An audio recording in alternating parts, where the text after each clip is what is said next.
Hello everyone, good evening all of you. स्वागत है आप सभी का हमारे YouTube channel John of life science में।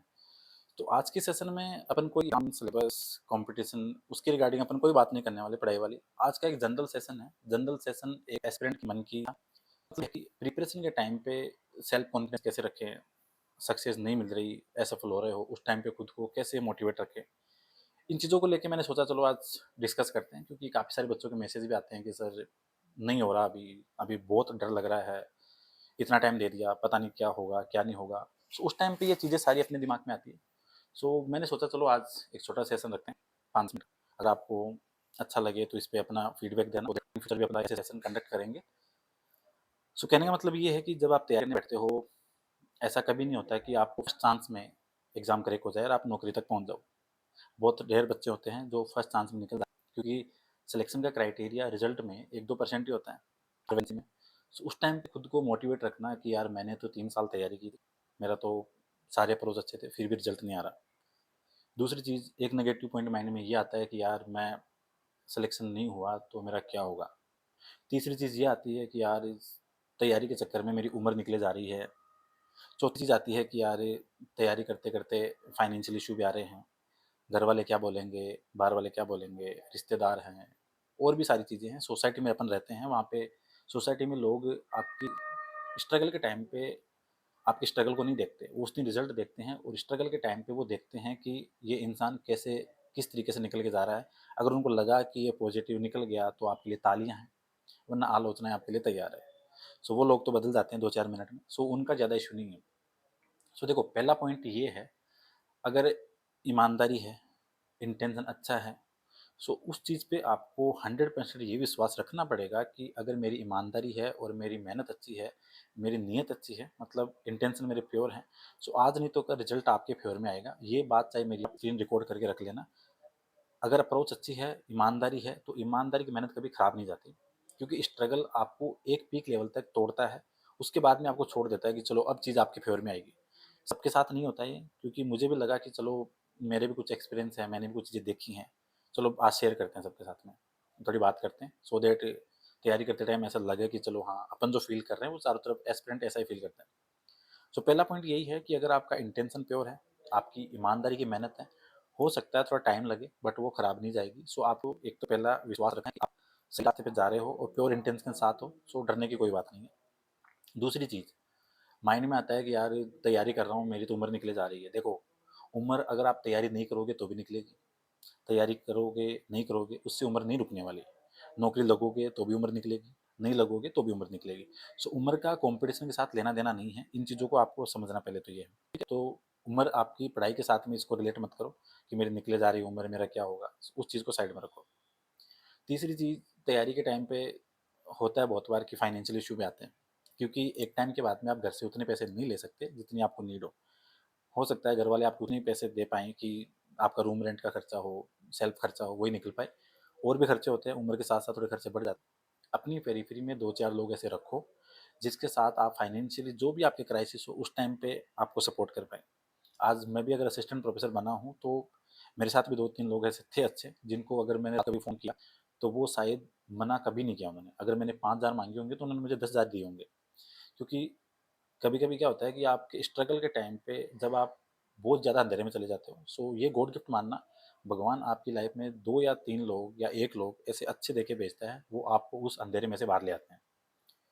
वो आपके लिए एक भगवान का रूप ही होते हैं। सो ऐसे लोग रखो अपने पास, जब आपको लगे कि यार आज दिमाग काम नहीं कर रहा, बहुत नेगेटिव फील हो रहा है। सो फाइनेंशियली और मेंटली आपके सपोर्ट के लिए आपके पास पर्सनल 2-4 लोग ऐसे होने चाहिए, क्योंकि आप हर चीज़ घरवालों के साथ शेयर नहीं कर सकते। क्योंकि घरवाले एक उम्मीद लगाते हैं, माँ-बाप बूढ़े हो जाते हैं कि यार बच्चा बाहर पढ़ रहा है, तो आप उनके सामने तो अपने दुखड़े रो नहीं सकते। उनसे आप ये बात उनको बता भी नहीं सकते, क्योंकि माँ-बाप फिर दुखी होता है और वो कुछ कर भी नहीं पाता। भाई-बहन है, सब अपनी-अपनी लाइफ में बिज़ी होते हैं। उस टाइम पे अपने पास दोस्त ऐसे होने चाहिए जो आपको बिना किसी काउंट के, बिना किसी जजमेंट के आपको समझे और आपका साथ दे। ऐसे दोस्त नहीं कि मतलब आपको सामने-सामने आपको मोटिवेशन भी नहीं बिल्कुल बोले जा रहे, क्यों फालतू में तैयारी कर रहा है, तेरा तो नहीं होगा, उम्र निकले जा रही है, मत टाइम खराब कर। ऐसे लोग नहीं। अपने लोग होते हैं, वो आपको गलत सही पे टोकते हैं, खींचते नहीं हैं। खींचने का मतलब, अगर आज मान लो आप मेरे दोस्त हो और मुझे लग रहा है कि यार सामने वाला इंसान है, अगर इसकी आपकी नीयत अच्छी है, तैयारी कर रहा है, तो मैं आपको ये टोकूँगा कि यार तू क्या कर रहा है? चुपचाप जाके पढ़ ले। यही बोलूँगा। अगर आप मुझे लगा कि यार कोई इंसान बैठ के रो रहा है मेरे सामने और मुझे ये पता है कि यार ये गलत रो रहा है, जबकि ये बंदा ईमानदार है, मेहनती है, वो निकल जाएगा। तो मैं उसको पुश करूँगा कि चुपचाप जाके पढ़। ना कि मैं उस टाइम ये बोलूँगा कि क्यों रोना-धोना कर रहा है, तैयारी छोड़ दे, चुपचाप जाके बाहर मज़दूरी कर ले, ये कर ले, वो कर ले। सो वो तो नहीं बोल सकता। सो ऐसे लोग रखो जो आपको पॉज़िटिव बोले, जिससे आपको भी कॉन्फिडेंस आए। दूसरी चीज़ ये हो गई। तीसरी आपको ये ध्यान रखना है कि कौन कब क्या बोल रहा है डज़न्ट मैटर। रिज़ल्ट में नाम आते ही दुनिया हाथों-हाथ बदल जाती है। ये मैंने भी देखा है और सब एस्पिरेंट ये फ़ील करते हैं। सो किसी का ज़्यादा फ़र्क नहीं पड़ना चाहिए कौन क्या बोलता है। कंपटीशन के टाइम पे, प्रिपरेशन के टाइम पे आप जब 2-3 साल दे देते हो तो आपको लगता है कि यार मेरा नहीं हुआ तो क्या होगा? देखो, आप इतना लंबा स्ट्रगल करके एज़ ए लूज़र बनने तो नहीं आए। कुछ ना कुछ तो यहाँ से आप लेके जाओगे और इतना विश्वास रखो, ईमानदारी है तो खराब नहीं जाएगी, चीज़ें फ़ेवर में आ जाएगी। सो ये माइंड में मत रखो कि नहीं हुआ तो, माइंड में ये रखो कि अगर हो गया तो। सो ये चीज़ माइंड में रखनी नहीं है कि हुआ या नहीं हुआ, कौन क्या बोल रहा है, उसके ज़्यादा फ़र्क नहीं पड़ना चाहिए। नीयत अच्छी है, ईमानदारी है तो चीज़ें फ़ेवर में आएगी। हो सकता है टाइम लगे but definitely you will win. ये माइंड में बात आपको रखनी पड़ेगी। दूसरी चीज़, तैयारी के टाइम पे किसी के साथ कंपेयर मत करो खुद को। कंपेयर का मतलब बच्चों में क्या होती है कि एक दिक्कत है कि अपन क्या है कि कॉम्पिटिशन के टाइम पे मुझे लगा कि मान लो मैं 2 घंटे पढ़ रहा हूँ। कोई दोस्त आया उसने बोला मैंने तो 5 घंटे पढ़ाई की है। कोई तीसरा आया वो बोला 7 घंटे पढ़ाई की। अब आपको लगा कि यार मुझे जो पढ़ना चाहिए था वो तो मैंने 2 घंटे पढ़ लिया था। सो उस टाइम पे आप खुद पे सेल्फ डाउट मत करो। दूसरों की तैयारी के साथ, टाइम के साथ प्रिपरेशन को मत बाँधो।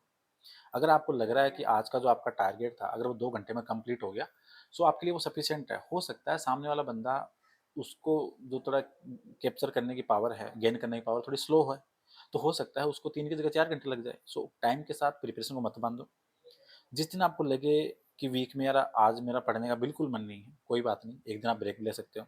ऐसा नहीं होता कि ज़बरदस्ती किताब लेके बैठे रहो, क्योंकि कभी-कभी हो सकता है कि आपको वीक में 1 दिन पढ़ने का नहीं मौका मिले। कोई बात नहीं, आप दूसरे दिन उसकी भरपाई करो। वो तो सबके साथ होता है। किस ऐसा भी नहीं कि मतलब टोटली आप सोशल मीडिया से दूर हट गए, सबसे दूरी बना ली। क्योंकि कभी-कभी क्या होता है कि अपने को तैयारी करते टाइम पे जब अपन सक्सेस नहीं होते, तो उस टाइम अपने को हर इंसान ऐसा लगता है कि यार ये मेरे लिए सही नहीं है, जबकि उनका दोस्त नहीं होता। सो उस टाइम पे खुद को मेंटेन रखना पॉजिटिव अप्रोच के साथ वो ज़रूरी है। सो तैयारी को टाइम के साथ मत बाँधो। कौन कितना पढ़ रहा है वो आपके लिए इम्पोर्टेंट नहीं है। आपके लिए इम्पोर्टेंट है कि आप जो पढ़ रहे हो, वो आपके लिए सफिशिएंट है या नहीं है। ठीक है? तो ये चीज़ें माइंड में रखनी है। दूसरी चीज़, बाहर की कंपटीशन के टाइम पे सोशल मीडिया की जो हवाबाजी है उससे बचो। हवाबाजी का मतलब वैकेंसी आई, सीधा आपको बोलेंगे लोग कि यार 2 ही तो पोस्ट है, 10 ही तो पोस्ट है, 50 ही तो पोस्ट है, इतने लोगों को तो मैं जानता हूँ, वो तैयारी करते हैं, ये तैयारी करते हैं। सो उन चीज़ों से बिल्कुल आपको इफ़ेक्ट नहीं होना चाहिए, क्योंकि आपको पता है कि आपकी ईमानदारी अच्छी है, आपकी नीयत अच्छी है, इंटेंशन अच्छी है, तो आपका आज नहीं तो कल आपका दिन आना ही आना है। ये आपको ध्यान रखना पड़ेगा।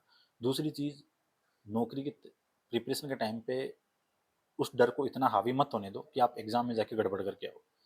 क्योंकि मैं बताऊँ मेरा personal experience, assistant professor zoology के एग्ज़ाम मैंने 11 से 12 क्वेश्चंस में गलत गोले भरे थे। वो सिर्फ़ एक डर के चक्कर में, प्रेशर के चक्कर में, जबकि तैयारी अच्छी थी, बट वो हो जाती है गलतियाँ आपसे। सो वो गलतियाँ किस लिए हुई कि मैं उस टाइम डरा हुआ था। डरा हुआ का मतलब आप माइंड में इतनी सारी चीज़ें ले लेते हो कि यार क्या होगा, क्या होगा? सो उस डर के चक्कर में आपकी अच्छी खासी तैयारी आपकी खुद की वजह से एक आधा क्वेश्चंस पे अगर कम रह गया मेरिट में से, सो वहाँ पे अच्छी तैयारी खुद के चक्कर में उसका नुकसान हो जाता है। सो तैयारी के टाइम पे एक तो डर को थोड़ा साइड रखना। डर उतना ही रखो जितना स्वाभाविक है। सेल्फ डाउट उतना ही रखो जितना आपको लगे कि यार मेरे पे इतना सवाल तो होना चाहिए, कि आपको लगना चाहिए कि यार ये सवाल मैं खुद से कर लूँ तो मेरा यहाँ से काम हो जाएगा। ठीक है? सो इन चीज़ों से इतना नहीं डरना। अप्रोच अच्छी रखनी है, नीयत अच्छी रखनी है और अच्छे फ्लो के साथ जैसा चल रहा है, उस पे विश्वास रखो। आज नहीं तो कल आपका अच्छा टाइम आएगा ही आएगा। क्योंकि प्रिपरेशन के टाइम पे खुद को मेंटेन रखना और एस्पिरेंट का अस्तित्व ज़रूरी है प्रिपरेशन के टाइम पे। हर कोई आपको नहीं समझेगा, हर किसी को समझाना नहीं है। प्रिपरेशन के टाइम पे खुद को मोटिवेट रखना एक एस्पिरेंट की रियल पहचान है। कि आपके पास हर दिन है रोने को, हर मिनट आपको सेल्फ डाउट के लिए कंडीशन क्रिएट होती है। सो इन सब चीज़ों के अंदर अपने आप को मेंटेन रखना वो सबसे ज़्यादा ज़रूरी है। सो विश्वास रखो, कॉन्फिडेंस रखो, अच्छी तैयारी करो, उसी के साथ आगे बढ़ते रहो। और वीडियो अच्छा लगे, ऐसा लगे कि चलो आज कुछ अच्छा सुनने को मिला, सो कमेंट बॉक्स में बताना। कभी दोबारा भी ऐसा सेशन रखेंगे, कभी लाइव सेशन भी रखेंगे। दूसरी चीज़, कंपटीशन के टाइम पे मैं दोबारा एक बात रिपीट कर रहा हूँ, कंपटीशन के टाइम पे 2-4 लोग ऐसे साथ रखो जो आपको समझें, जो आपको पॉजिटिव सपोर्ट करें। अगर मेरे साथ कुछ लोग अच्छे नहीं होते तो डेफ़िनेटली मैं यहाँ तक असिस्टेंट प्रोफ़ेसर नहीं बन पाता।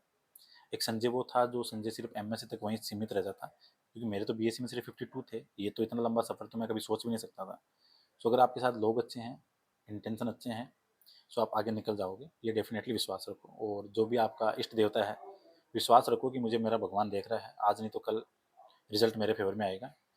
क्योंकि इस स्ट्रगल की और संघर्ष की, इन सब चीज़ों की एक लेवल होता है। एक पीक टाइम के बाद में आपको अच्छा होता ही होता है। जैसे वो कहावत है, सोशल मीडिया पे अपन मोटिवेशनल चीज़ें देखते भी है कि बहुत अच्छा होने से पहले बहुत ज़्यादा बुरा होता है, और इसका मैंने रियल खुद ने फ़ील किया है। किसी दिन मैं बताऊँगा, इसका एक्सपीरियंस आपके साथ शेयर करूँगा। सो तब तक एक बार इस वीडियो सेशन को देखना, अगर लगे अच्छा तो कमेंट बॉक्स में बताना, कभी दोबारा ऐसा सेशन रखेंगे। बाकी थ्योरी, एमसीक्यू सेक्शन, ये सारे मैं वीडियो सेशन वगैरह कंडक्ट करवाता हूँ यूट्यूब पे।